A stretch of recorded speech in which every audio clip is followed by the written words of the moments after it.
Ever spent like 2 hours on hold listening to that exact same 30-second loop of elevator music only to miraculously get disconnected the literal second you finally ask for a refund?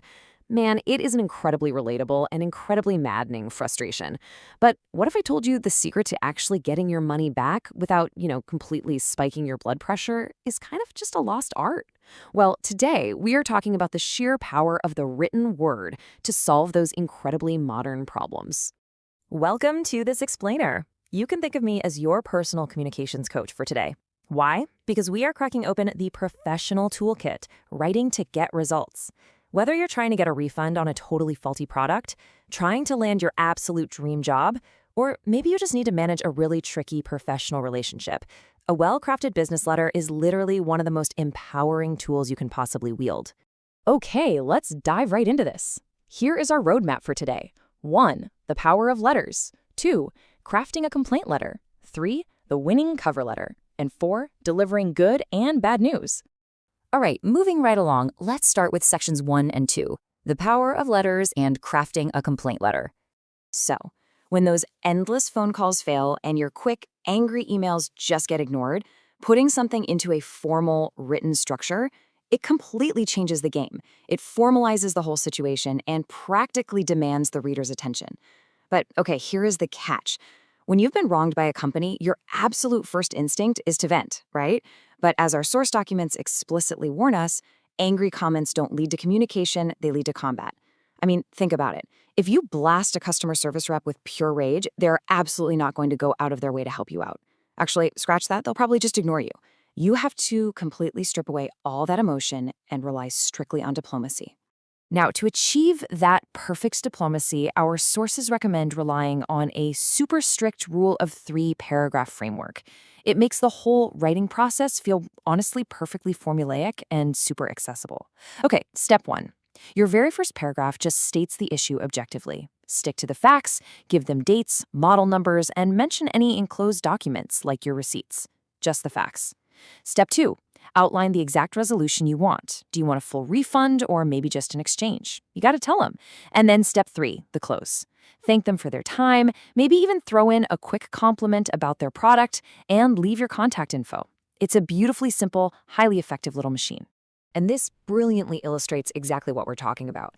Take a look at this quote from our source data. It's a sample complaint letter written by a purchasing officer named Jay Wong, who, get this, only received 10% of the batteries they actually ordered. Look at the wording here. I am writing to ask you to please make up the shortfall immediately. Otherwise, we may have to look elsewhere for our supplies. See what they did there? It is perfectly polite. They use the word please, but it is exceptionally firm. It draws this really clear boundary without resorting to any insults. And honestly, that is exactly how you get results. Okay, let's shift gears to section 3, the winning cover letter. We are pivoting now from fighting for a refund to fighting for your career. Now, what's really interesting about transitioning to the job market is that there is just this massive swirl of concepts out there, right? Skills, CVs, employer needs. It's a lot. But the absolutely crucial takeaway from our source material is that a cover letter is a supplement to your resume. It should not, I repeat, should not just blindly repeat your CV.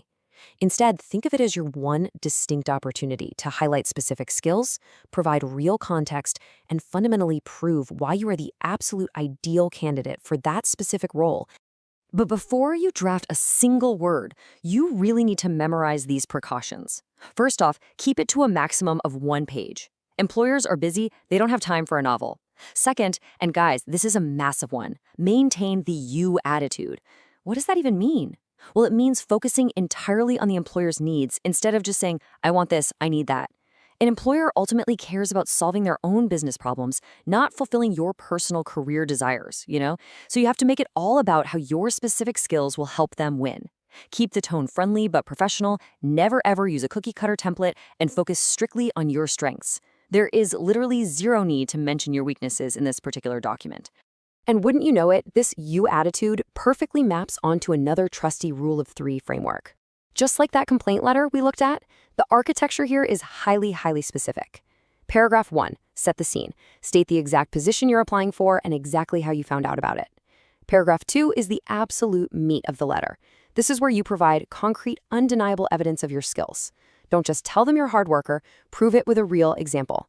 And finally, paragraph 3, the closing, where you basically make a space to receive an interview call. And honestly, how you handle that final step makes all the difference in the world. Check out this closing from a sample cover letter by an applicant named Ken Jacobs. He writes, "Feel free to contact me and set up an interview at your earliest convenience. I look forward to discussing with you my future with global answers."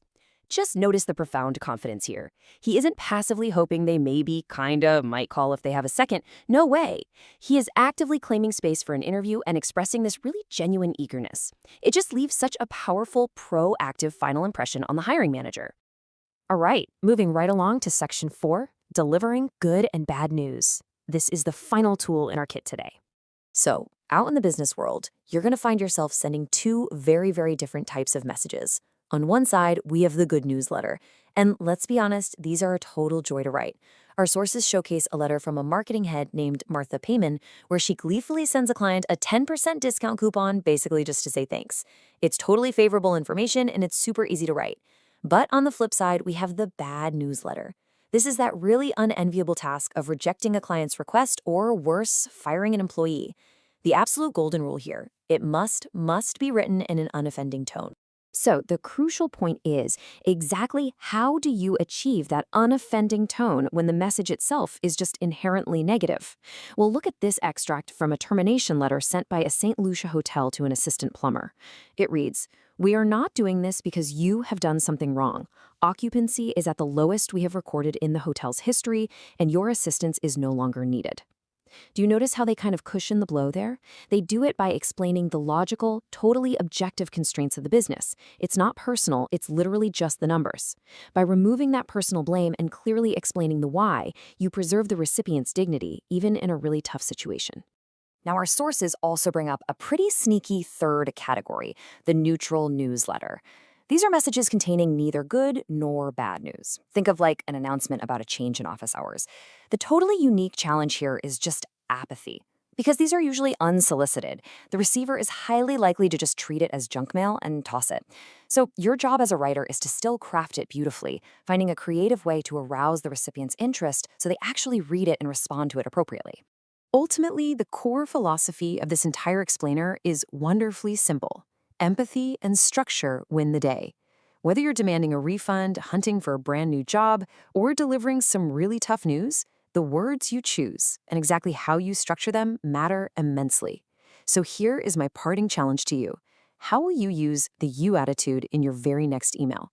How can you actually shift the focus from what you want to what your reader needs? Try it out. You now have the professional toolkit to write and to get results.